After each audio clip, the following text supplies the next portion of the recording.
Hello, everyone. So fun to see you coming in. You are with us here on the In Kinship podcast, a podcast for makers who crave a vibrant, joy filled life. And today, specifically, because we're talking with Brook Ann Camper, I'm going to say for makers who might crave a little deepening of their process. So today, I am your host, Tina Vandenberg, and I'm here with Brook Ann Camper. Brook Ann, thanks for being here. Hi, Tina. Thanks for having me. Yes. I do want to let everyone know who's here live that you can put any comments you want to right now or any questions over in the chat. And at the end of the show, we'll have you pop on if you want to, and we'll talk about your questions and go through that. So that will be super fun. But Brooks Ann Camper is, I would say, well known in the sewing community as a custom sewing teacher. She has a business called Brooks Ann's Prep School for Custom Sewing, which I think is just like the most adorable name. And in that prep school, you can start out with skirt skills, which is what I'm going to talk a little bit about today because I took her skirt skills class back in January, I think it was. And then after you become a skirt skills alumni, you can go into tops class, smarty pants, and I think there's some other things in the works for alumni. Brooks Ann started out in a costume shop. She was a milliner on Broadway. She did custom wedding dresses. And now she finds herself teaching her unique techniques on sewing for your custom unique body online. Brooks Ann, before I talk about my experience with your course, I wonder if you might share with us what prompted you to start Skirt Skills? Why did you start? I realize this could be a very big answer. So we'll give it the cliff notes if you don't mind.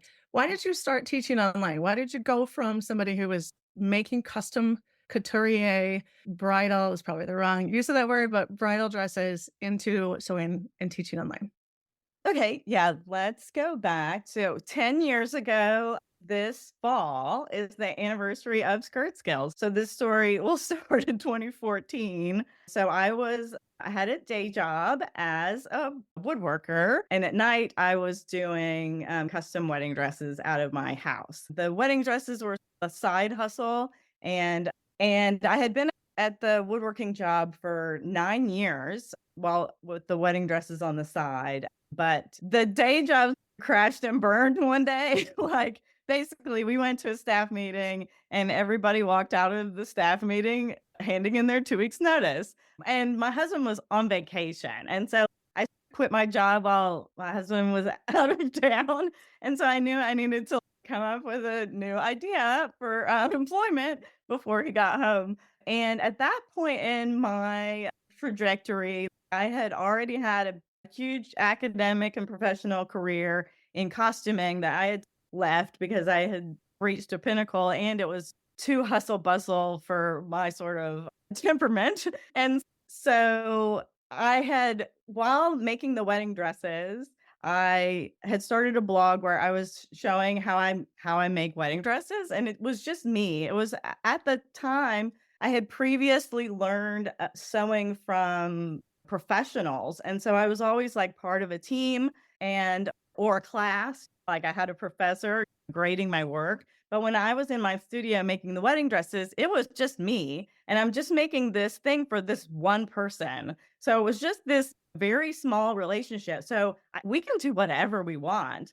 And I started putting that on a blog. I think originally thinking that that would be good marketing for brides, but instead it attracted home sewing people, and which I really didn't know about. So I really didn't know about people who sewed their own clothes from patterns from an envelope or PDFs or whatever. And so I was really interested in it and I wanted to break into that community. And I knew that, and what I quickly learned through like blogs and Instagram, that was when all that was really fun. And so I was trying to connect and jump into this community, but I realized that everybody did things really different from me. And I thought that the way that I did it was a lot more fun. And back to me quitting my job while my husband's on vacation, I signed up for a 6-week e-course on how to make a 6-week e-course. And this was 10 years ago. So this is well before Zoom and well before any of that. But I felt like I had like a big idea to share. And it seemed like it would be fun to make an online course. At that point, there was Craftsy that were doing like hobby stuff video classes, but there weren't really classes like they are now. But Skirt Skills was born way back then, and it was a big monument project because I wanted to teach everything from start to finish so someone can truly do it themselves. I love that. I wonder, so, correct me if I'm wrong, but I believe that you went into university in theater, correct? Mhm. Did you ever have aspirations before you started Skirt Skills to be a teacher? What prompted you to want to teach it? Because you could go all sorts of directions, right, when it comes to your own business and sewing, teaching a unique skill set. What do you love about it, and how did you get That's a good question. When I was in graduate school, I did have 1 year where I was a teacher of an undergraduate level class. So I taught just basic technical costume skills to undergrads. And it was one of those classes that all the undergraduates were always like, oh, drama 64, it's so awful. Like, you don't want to go take the costuming class. And then I started teaching it, and people like, it got a reputation as like, you got to get in there because Brooks Ann's teaching it this year, kind of thing. Like, people really loved it. And so, but that was a long time ago. That was in 2000. No, yeah, 2000. And then my mom is a teacher and my dad is a writer. And so I really, and a lot of my teaching is writing. Like I do meticulously planned lessons and I do love the academic Mhm. side of it. And I hated all of the resources. Like I looked through all of these books and I was like, that's cool, that's cool. No way. That's dumb. Like it's and so I couldn't find a resource out there shared most of the things that I loved about sewing. So I thought this is something that I think people would like. Very nice. I can attest, I've taken your course. Like I said, I took it back in January, and I wanna back up just for a minute and say that I took Brooke Ann's course, and I am a good student, right? Even though I'm, like, rogue in many ways, and I know pattern drafting, although what you teach is slightly different.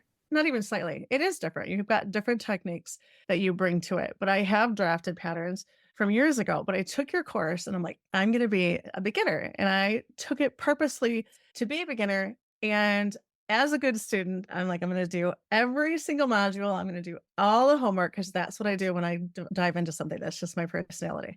And I'm so glad I did. But the content that you offer in your skirt skills course was really deep. Like you offered more than just here's how we're going to do, how we're going to get measurements off your body, which is different than I'd ever seen before. But also, you went into deep, here's why this is happening. Here's what this looks like you shared so much information in a fun and concise kind of way. And I can totally see the academic part of that you brought to it. And I can see the intention that I think that you brought to it as well of I want people to have so much knowledge when they get out of here that it's like they've gone through a college course. Yeah, I would say as compared to a lot of online courses today, it's much more like a college course. And that's, yeah, I have a master's degree in costume production. And so that's another thing is that I come to it from someone who completely escaped the fashion industry. I have no experience in fashion other than we had to use some fashion resources when and try to modify them to work for specific people. But that was the part that I hated. That was part of why I became a milliner instead of like it was more fun to just work with people's heads because I hated all the fashion formulas. And Right. so now I'm just like making it my mission to develop new ways to go about it that are designed specifically for the person who is sewing for themselves. Because once you like take something that was designed for the fashion industry and boil it down to where it can be worked for you specifically, instead, a way to start with you and then move out from that rather than start with fashion and boil it down to you. So my methods are different than what I learned in school because that we were learning lots to fit lots of people. And some of the things I have you do are personal. You don't necessarily want to so it's not something where you're trying to start a business or if you're wanting to do that, this probably wouldn't be for you. It's more of a solo sewing adventure. Yeah. I would dare say that you loved making custom bridal wear. I would say that's probably true, right? And I would say from hearing you talk that you love teaching and you love sharing your techniques and you've created this really comprehensive and yet you describe yourself as loosey goosey course. So I do want to make the point here that while your content is really deep and you give a lot of information and it comes through in this really concise way, you're also like, and then just see what happens. And which is one of the things I love about you. And I want to talk about that in a minute. But before we do, I wonder, was it hard to give up doing custom garments for other people? Or are you happy with the choice to become a teacher of people rather than create things individually for other people? So I'm happy where I am now. No regrets. And the wedding dresses, like it all just happened organically. Like even how I became a wedding dressmaker happened organically and how it faded away happened organically. Like basically I was making a wedding dress for we had a second mock-up fitting on March 17th. And so we postponed it and there was no wedding. And then I just during the pandemic I was already an established online someone who'd been sewing online. So I wasn't developing my course during the pandemic. I was making a second edition. Like I also like am constantly evolving because I learned so much from my students. And during the pandemic, weddings down, online Mhm. courses up. So I really just decided this is and it's so fulfilling. Like it of course it's fulfilling to help a bride look beautiful on her wedding day, and there's a big payoff at the end of that. But it's so fulfilling to have people really have an excellent experience that I was able to share with them. Yeah, So I think I'm in the right place. very nice. And I might do wedding dresses again some other time. Right now I'm in a temporary studio. There's no space. That's Yeah. fine. Very nice. So I met you online. I don't even know how many years ago, 6 or 7, probably. I was reading some of your blogs. I love the detail and the thought that you put into your blog post for at the time you were posting about wedding dresses and posting about your history and about different things that different techniques that you were doing in your studio. And I found it so interesting because I think that you and I, this is my judgment, you're a good friend of mine. I think I can say this. I think that you and I are very similar people as far as what we believe in, what matters to us, our sense of humor to some degree, like all of that, we're very similar in. But we come at it like I'm the hare, and I'm just gonna say like, you're probably the tortoise, right? Like if we were gonna put this connection in here. And I in my life have craved more tortoise. And so when I saw your podcast, excuse me, when I saw your blog post and I watched the information for skirt skills, I've always been really intrigued because I'm at a point now in my life where I want to give more than just lip service to the idea of slowing down my practice and going really deep in what it is that I do. Like, I want it to be more of an artistry, more of this, what experimenting curiosity. And while I've always been all of those things, I've been them fast, right? And I've been really disappointed if whatever I was making didn't work out that time because I was not doing it again.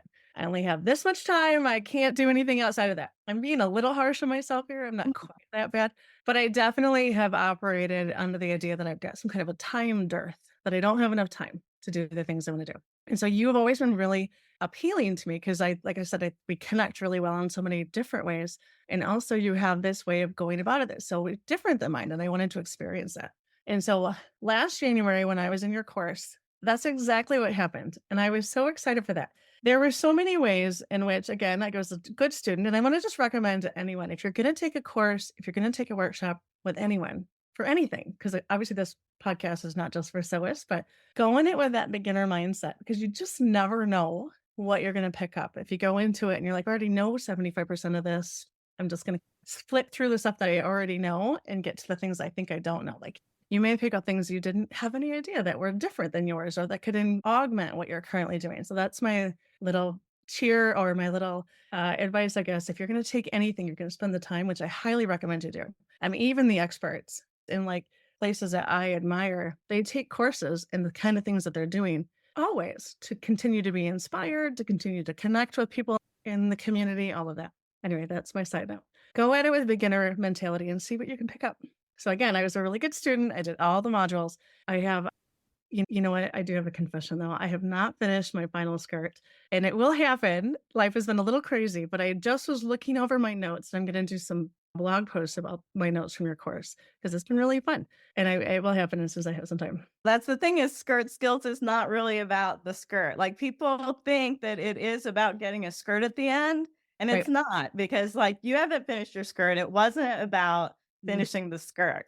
So, It was and you will finish it. And then another one and another one. The first one, like, takes a monumental amount of time. The second right. one, you're golden. Exactly.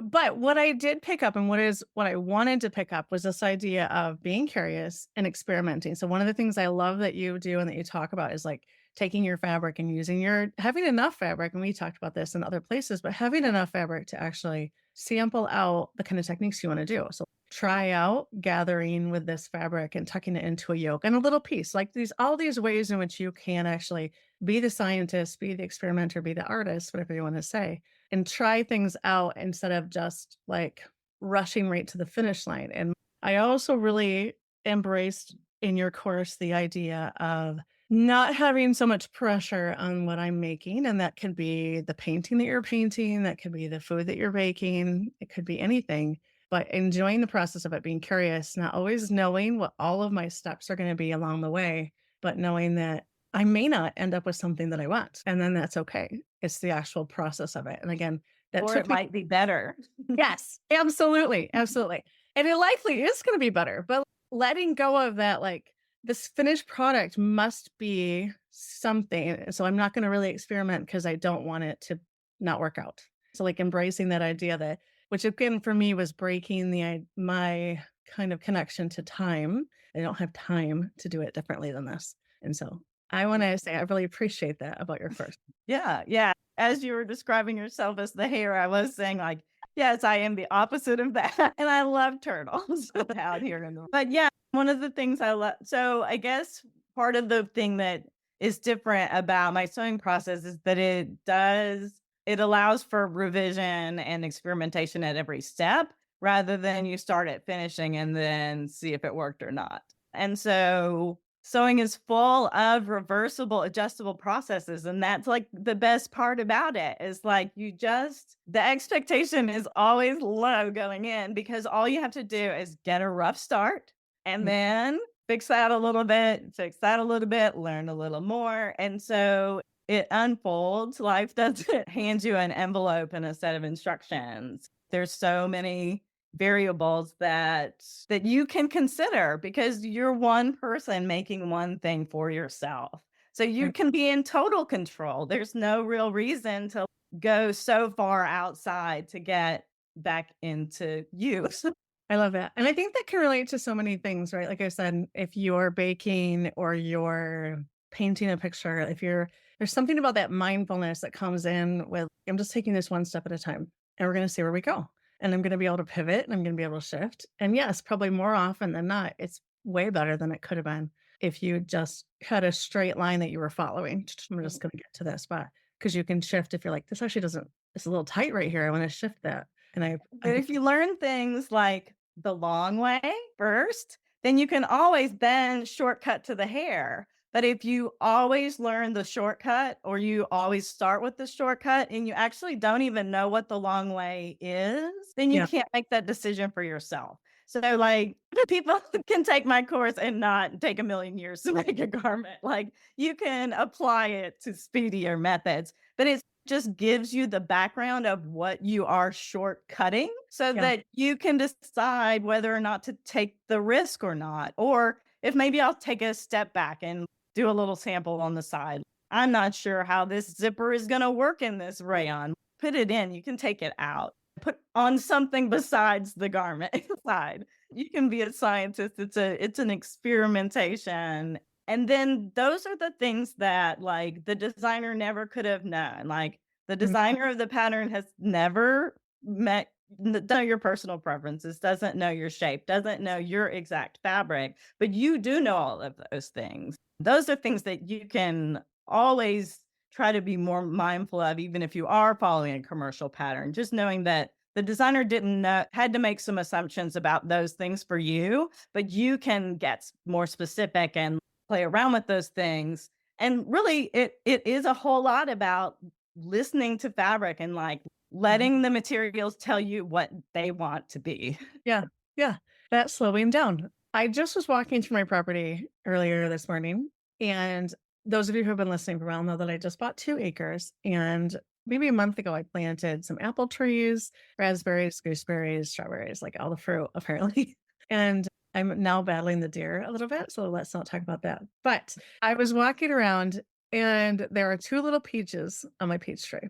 2 little itty bitty peaches, and I know not because I know very much about this, because gardening is a pretty new venture for me, although orcharding, I should say, is a pretty new venture for me. I know that you're supposed to pick them the first couple of years to let the tree really grow because it's just like a 5-foot tall tree right now.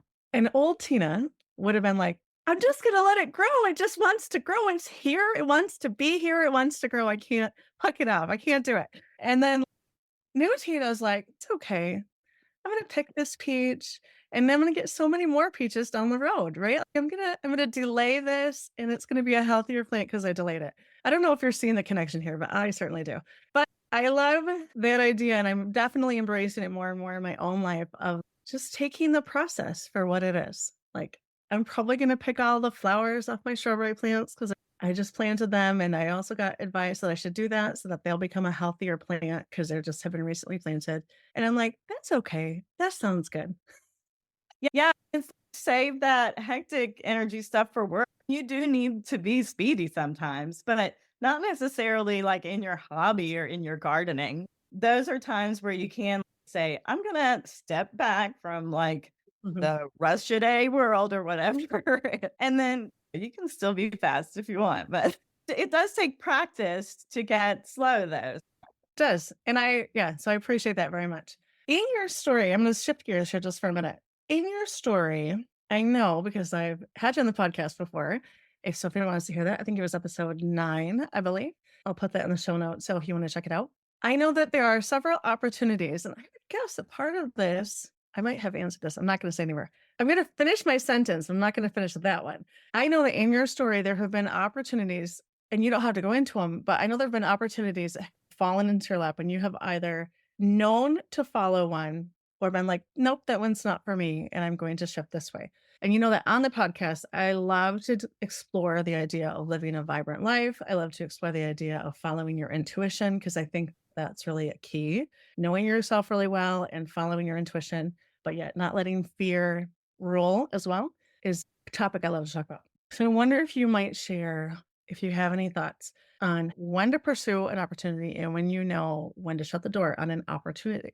Yeah, that's a good one. So here's the example. The example is right around that time that we talked about earlier, 2014, 10 years ago. Skirt skills had gotten some kind of notoriety. I don't know. Like it was a fresh new little baby and I didn't know. So I don't know how I got on the radar, but I got an opportunity to offer skirt skills on Berta Patterns had some sort of online academy or something. And I'm like, "Oh my gosh, do you Real have quick, time?" for those of you who don't know, Berta is like kind of a big name in sewing. Okay, yeah. Yeah, and so they anyway, I'm like, "Oh my gosh, I'm like a big deal all of a sudden, like, this has gotta be it. This is my opportunity. Somebody wants to feature my thing." And I'm looking over the contracts and all that, and I'm not sure just because in that moment, I don't sew from it's a pattern company, like a commercial pattern company at envelope style sized fashion brand.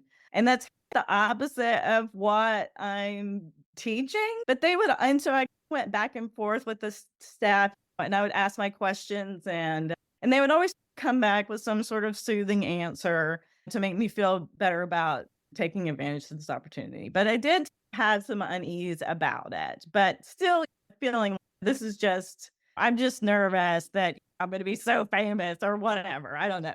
And so, How will um, I walk down this street once this I happens? exactly. And so anyway, at that time, it seemed like a big deal and I needed to make a decision. And you know me, as you've learned, I'm an academic. And so I do like meticulous research and try to like pros and cons lists and all that stuff. And I probably sewed up some little samples of that. So they, and then it came down to one time where I hadn't actually asked the questions yet. Like I said, okay, I'm gonna come back and ask a few questions about this subject. And then they came back to me and just tried to answer all of my not questions before I had asked them. And it didn't really correspond to what I was gonna ask them. And then I thought, they're just trying to get me through the door. They're not listening. And I'm not sure this is a good fit. So I was like, pulled the contract at the last minute and was like, I may have blew it. But it was like not even a month later, I get a call from Jennifer Weiss of Workroom Social. And now I'm starting to cry just thinking about it. But anybody knows Jennifer Weiss, that will make you laugh because she's the crybaby of us all. She gets like so emotional when she talks about Camp Workroom Social. And she asked me to be a part of this sewing camp for adults. And it just sounded so magical. And I loved working with her. And all of a sudden it was like, of course, this is the right opportunity. And I definitely did not need to do that other one. There will be things that are a good match for you. And so when you feel things that are sticky, even if you're like sewing with your needle and it's offering resistance, you look for the alternative and try to find out what the barrier is and sew through it. Thank you for sharing that. You're right. You had to have a little faith, obviously, to turn down this really great, potentially, opportunity, but you knew somewhere, I'm gonna paraphrase here, but you knew somewhere that it wasn't quite matching up for you, it wasn't aligning for whatever reason, and you trusted that. I think that is so beautiful and definitely is what I try to do in my life too. And you trusted that, you shut that door, and then this opportunity came on that you knew immediately, like your heart was like, "Yes, this is exactly what I need to do." And that's where you went. And I think that's available, that feeling to all of us. It can be so scary to shut the door on something though. Yeah. Yeah, I mean, I didn't wanna quit that job either, like, it was just it Yeah. had ki like, I loved the work, but the workplace environment wasn't working, and so we all quit something that we loved. But now I'm here. There's no reason for me to still be there 19 years later. Like, I put 9 years in there, like, I got my fill, picture frames or whatever, but it yeah, so it needed to go, and I needed something to, like, tell me it was time to go. The same thing with leaving New York. I was like, there just came a point all of a sudden it was like, let's leave. And you listen to that. You listen to that little voice, which I think so many of us can really struggle to do, to hear the voice and not just be like, you said it perfectly when you were talking about the Berta opportunity is you're like, all right, am I just afraid? Is that why I'm feeling hesitation? Like I certainly have had that happen in my life. And then in hindsight, you're like, no, that was not fear. Like, you know what fear feels like? I think it's like this feeling of like when you're excited about something and that fear comes in, but you still have all that excitement is still there. It's just different than when it's you're pushing yourself and forcing yourself into some kind of choice that you don't necessarily want. There's a different feeling, but you have to like tune into it to know. And you have to be ready to jump, to leave New York, to quit your job. Yeah, because I love that hat job too. It's like, oh, I always fall in love. I'm a pretty content person. So I love it. So if you don't mind, I know you shared this in other places, but just because this is a cute story, will you tell us about the wrestler that you made a hat for when you were a milliner? Can we yeah. share that? You probably can, right? Sure. So my millinery job was not only for Broadway, it was also for other like major theatrical productions. And so I did make for WrestleMania 20. If anybody watches WWE, I made The Undertaker. It was his return. He had a new, he's 6'11" or something. Like he's unmistakably tall. But yeah, I made what goes on the very tippy top of his head all by myself. So it was fun. That was my most famous because I think it's my most seen hat because Broadway show people go and see, but that was television.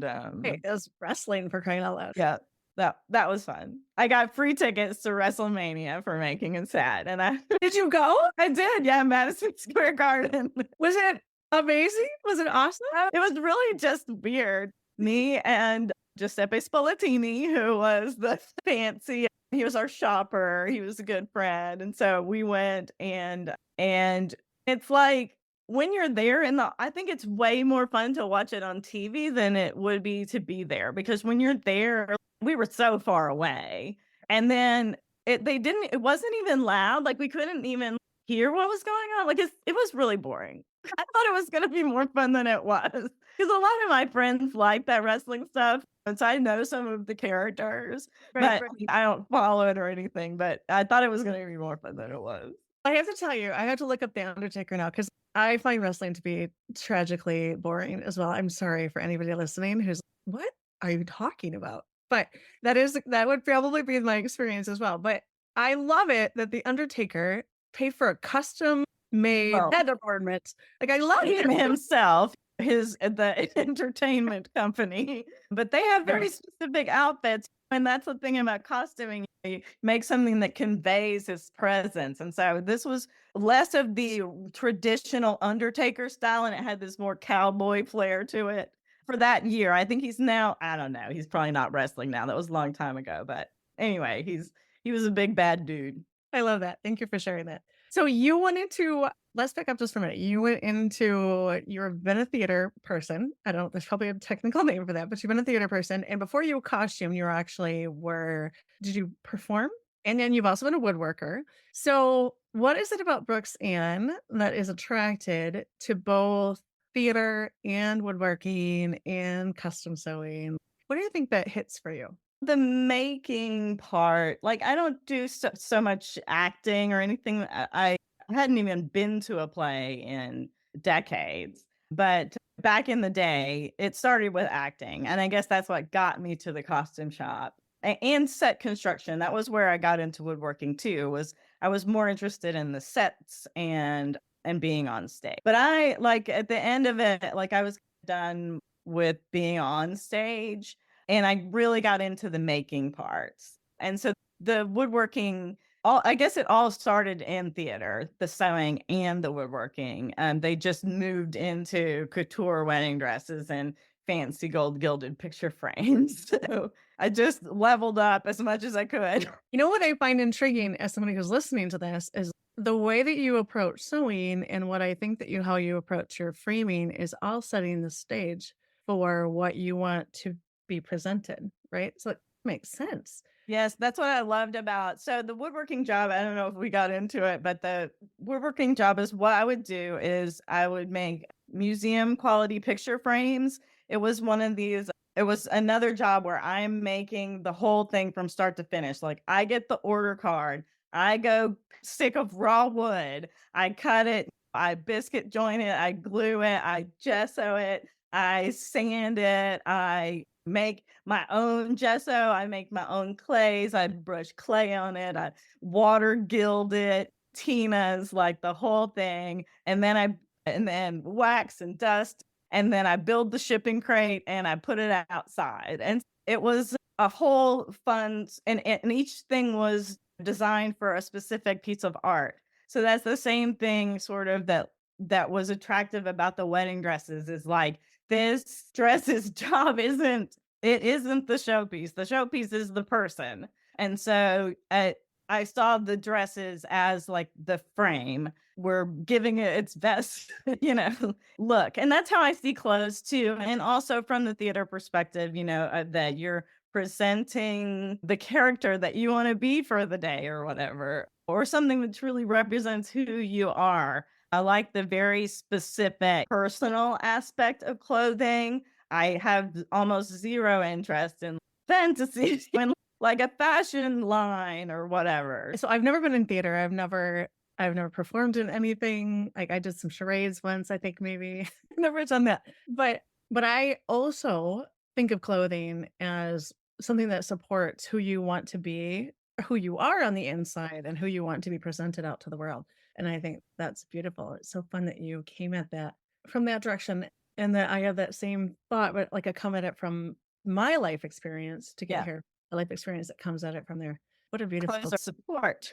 I do think of that. So, like, in the morning, if I'm like, I'm feeling frumpy or down for whatever reason, because we all have these ups and downs in life, if I want to be cheered up, I know that if I wear something that makes me feel more powerful, more connected to my body, more a little more sway to my hips, that it's gonna bring my mood up often. In Yes, this case, every morning I pick my underwear color, like, based on what I was like, "This is fun and cool, so I have a fun and cool day," or whatever.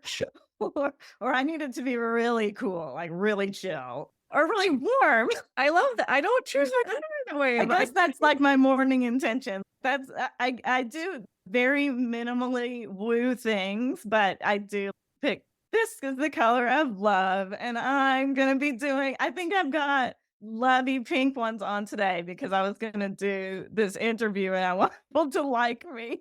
oh, I wonder why I feel extra love for you right now. It's because you're wearing pink hearty underwear or whatever they are. I love that. I love that. Before I open our conversation up to the people who are here live, I wonder, what do you think gets in the way of our creativity? And this could come from your own personal experience or it could come from what you do with students, but what do you think gets in our way when it comes to creativity? I'm looking at my notes.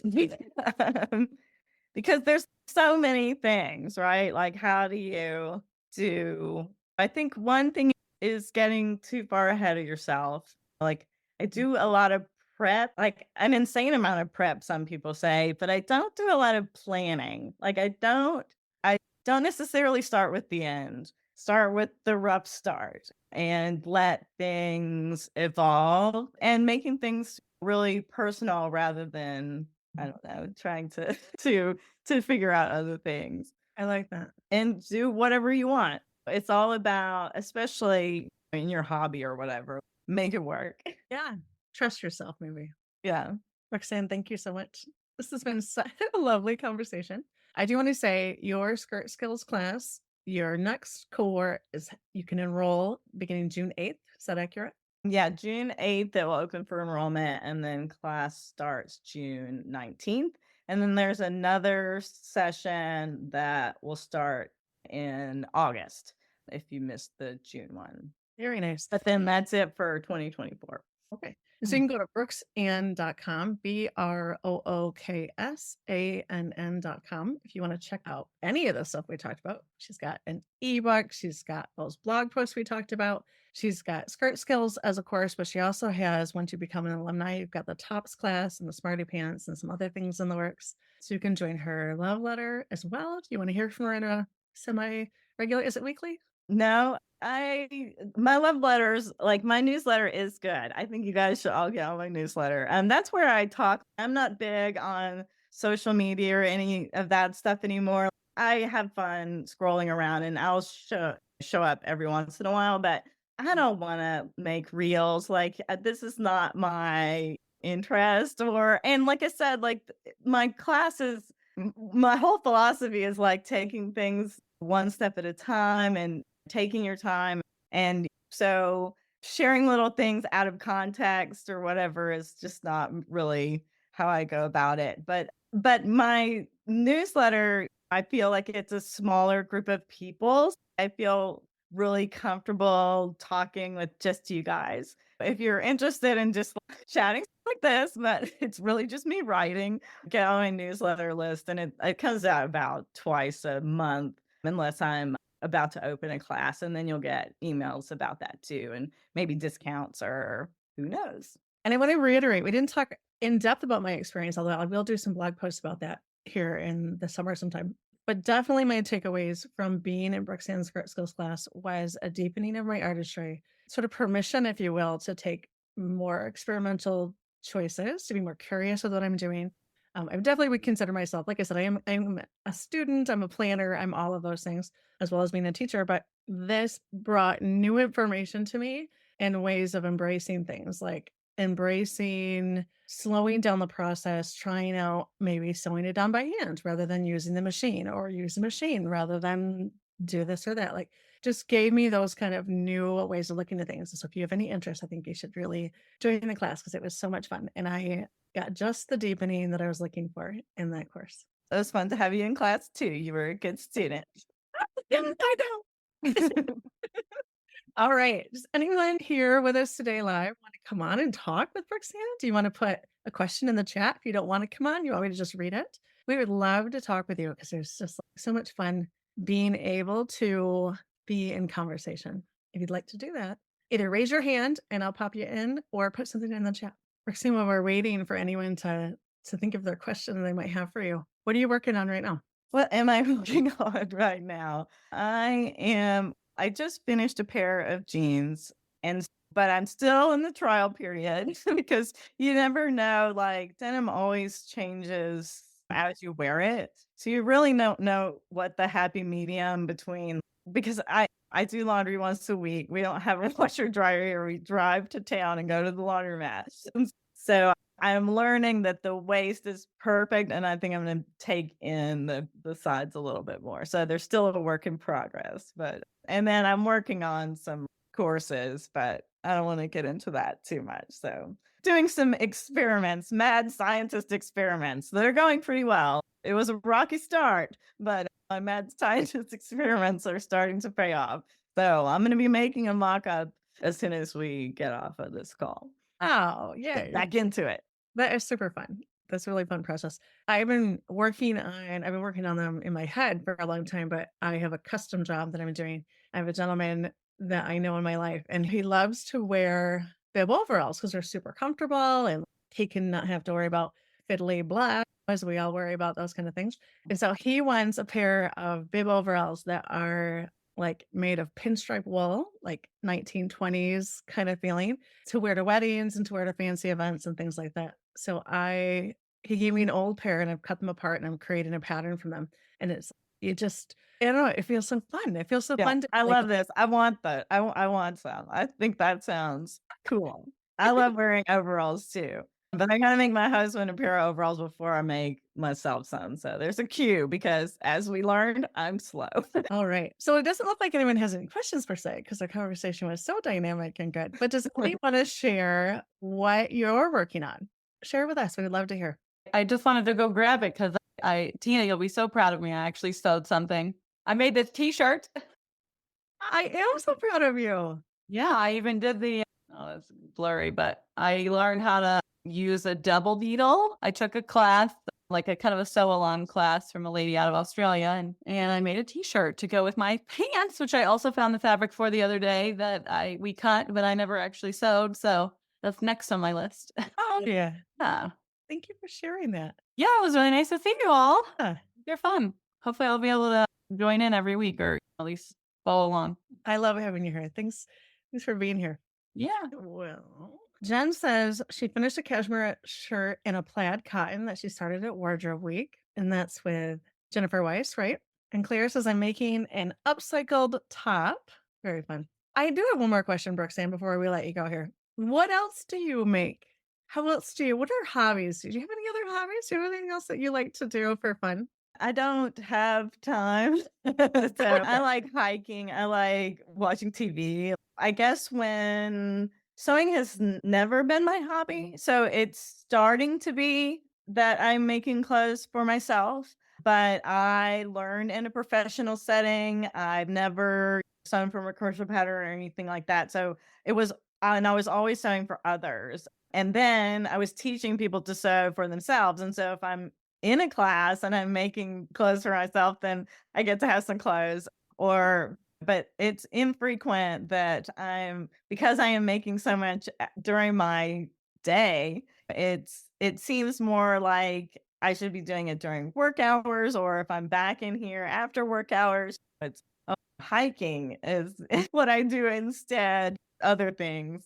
But and then just big projects like we're renovating the house woodworking it's like constant when you have a carpenter husband and we're always renovating our own properties. So that's more what I do. Very nice. Oh, it's been so fun to have you here. Thank you for coming on. Again, if anyone wants to hear or learn more about Brooksand, you can go to her website, brooksann.com, BROOKSANN.com.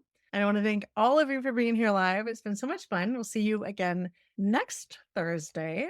I have a You know what? I'm not going to say because I'm going to butcher what she has. So it's a very fun conversation. And then 2 Thursdays from now, we're going to get Sari Mitnick from Seymour will be on the show as well. So I look forward to seeing you there. And you can check out Brook Ann's previous episode with me. I believe it was episode number 9 and hear more about her journey. Thank you, Brook Ann.